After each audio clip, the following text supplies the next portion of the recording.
Здравейте, скъпи хора, които ще видите някога и ще чуете най-вече това видео. Исках да си поговоря за едни неща и да направя един подарък за новата година.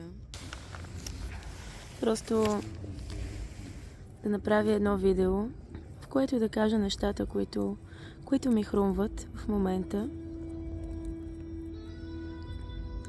Ще се обърна към един човек, защото винаги е един човек. Винаги е лично. Един е човекът, на когото говоря. И има страничен шум, но това няма значение, както йога ни учи да игнорираме всичко наоколо. Това, което си мисля е как зимата ти дава почивка, сълзите ти дават лекота.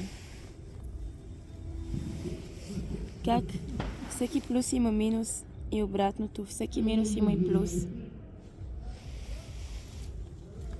И защо да не живеем повече с плюсовете?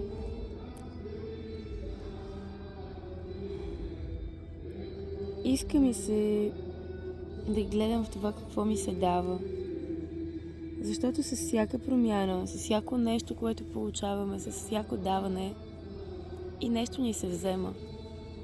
Окей, бил си безработен, започваш работа. Следователно се сбогуваш с много свободни часове, в които ти решаваш какво да правиш с времето си.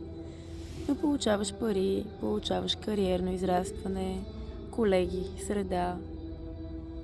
Окей, губиш работа.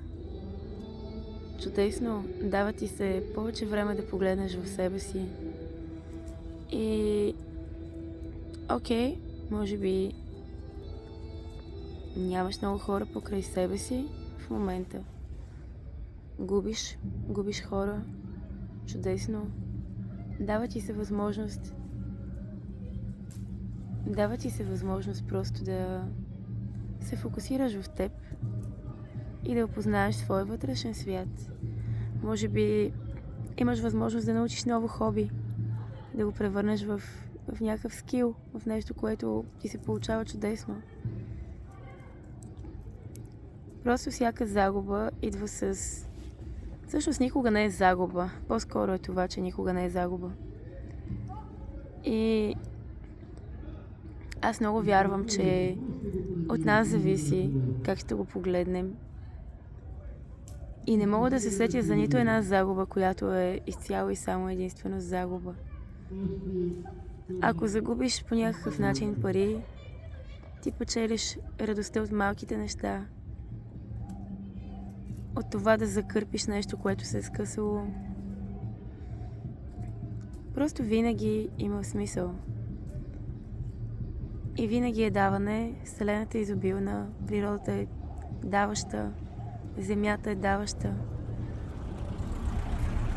И наистина е много хубаво, ако имаме повече и да дадем.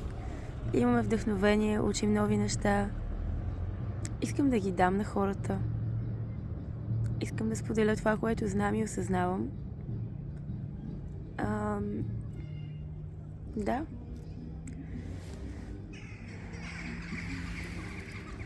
Това сигурно е най-безинтересното видео в YouTube. Но същевременно чисто визуално имам предвид. Но може би не е толкова зле.